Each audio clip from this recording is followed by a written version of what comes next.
ఒకసారి క్లియర్ అవుతే ఒక నెలలో మనము వీకేఓసి ప్రారంభించుకోవడానికి వీలవుతుందని తెలియజేస్తున్నాను. ఈ సంవత్సరము మనందరం కలిసి వీకేఓసిని ప్రారంభించుకుంటే అది కొత్తగూడెం ఏరియాకే ఇంకా కొంచెం మంచిగా ఉంటుందని నేను తలుస్తున్నాను, ఆశిస్తున్నాను. అలాగే మనం ఎన్నో వెల్ఫేర్ కార్యక్రమాలు చేసుకుంటున్నాము.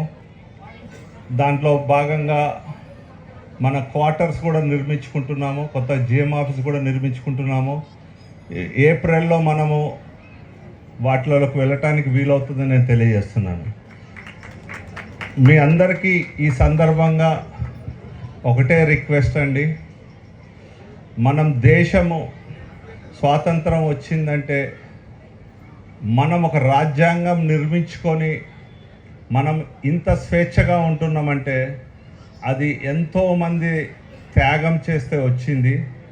దాంట్లో ముఖ్యంగా అందరూ సమిష్టిగా కృషి చేస్తే వచ్చింది. ఇది ఏ ఒక్క మతం వల్ల రాలేదు, ఏ ఒక్క ప్రాంతం వల్ల రాలేదు, ఏ ఒక్క కులం వల్ల రాలేదు.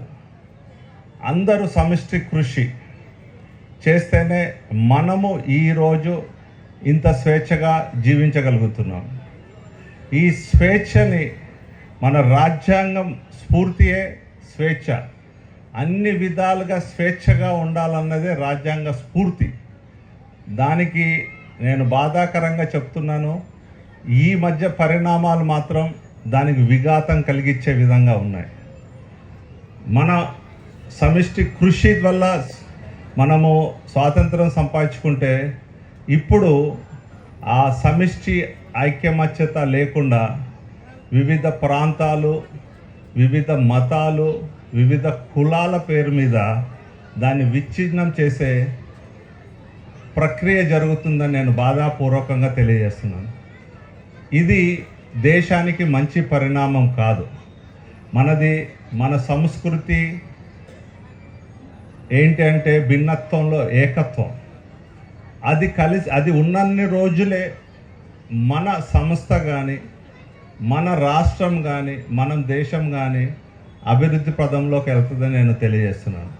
దయచేసి అందరూ గమనించాలి, దేశభక్తి అన్నది ఉండాలి. స్వార్థం, దేశం కోసం స్వార్థం అన్నది వీడాలి. స్వార్థం లేని దేశభక్తి ఉంటే డెఫినెట్గా ఆ సంస్థ బాగుపడుతుంది, రాష్ట్రం బాగుపడుతుంది, దేశం బాగుపడుతుంది. దాంతోపాటు ఇండివిజువల్గా మనం అందరం కూడా బాగుపడతాం.